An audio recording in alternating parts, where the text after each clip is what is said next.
আসসালামু আলাইকুম। Hi guys, কেমন আছো? আশা করি খুবই ভালো আছো। আমিও ভালো আছি। আমি আবারও একটা নতুন রেসিপি নিয়ে আপনার মাঝে হাজির হলাম, করলা ভাজি। এই করলা ভাজি একবার এভাবে বানিয়ে খেলে আপনার মুখে লেগে থাকবে। আমি প্রথমতে প্যানে তেল দিয়ে দিয়েছি পরিমাণ মতো। তেলের সংখ্যাটা অল্প বেশি করে দিবেন, ভালো লাগবে খাইতে। আর আমি এখানে ছোট সাইজের দুটো পেঁয়াজ কুচি দিয়ে দিলাম। হালকা ব্রাউন কালার করে নিয়ে আমি পরিমাণ মতো কাঁচামরিচ কুচি দিয়ে দিলাম। দেওয়ার পরে অল্প লাড়াচাড়া করি।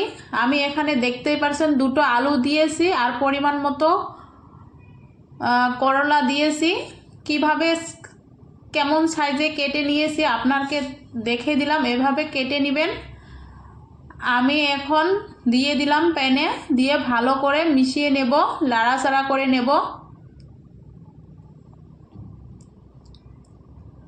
এখানে আমি পরিমাণ মতো লবণ দিয়ে দিলাম, হাফ চা চামচ হলুদ দিয়ে দিলাম, দিয়ে ভালো করে নেড়ে চেড়ে নেব। দেখতেই পারছেন কিভাবে নেড়ে চেড়ে নিচ্ছি। আমি ভালো করে নেড়ে চেড়ে ঢাকনা দিয়ে ঢেকে দেব 10-15 মিনিটের জন্য।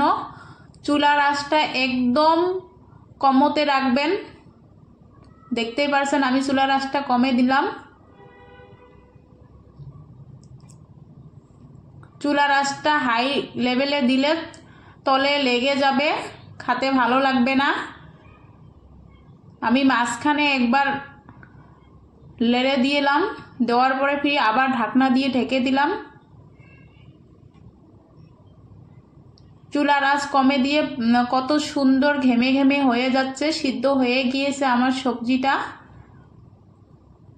এভাবে বানালে আপনার মুখে লেগে থাকবে। ছোটোর থাকি বড় সবাই পছন্দ করবে। কারা কারা পছন্দ করে না, তিতোর জন্য খায় না, এভাবে বানালে তিতো তো লাগবেই না, বরঞ্চ খাইতে বারবার ইচ্ছে করবে। এভাবে সবাই একবার বানিয়ে খাবেন। ভিডিওটা ভালো লাগলে লাইক কমেন্ট করে দিবেন, আর প্লিজ আমার চ্যানেলটা সাবস্ক্রাইব করে দিবেন। আমি শেষ পর্যায়ে ধনেপাতা কুচি দিয়ে দিলাম সামান্য একটু। সবাই ভালো থাকবেন, সুস্থ থাকবেন। সবাইকে আল্লাহ হাফেজ।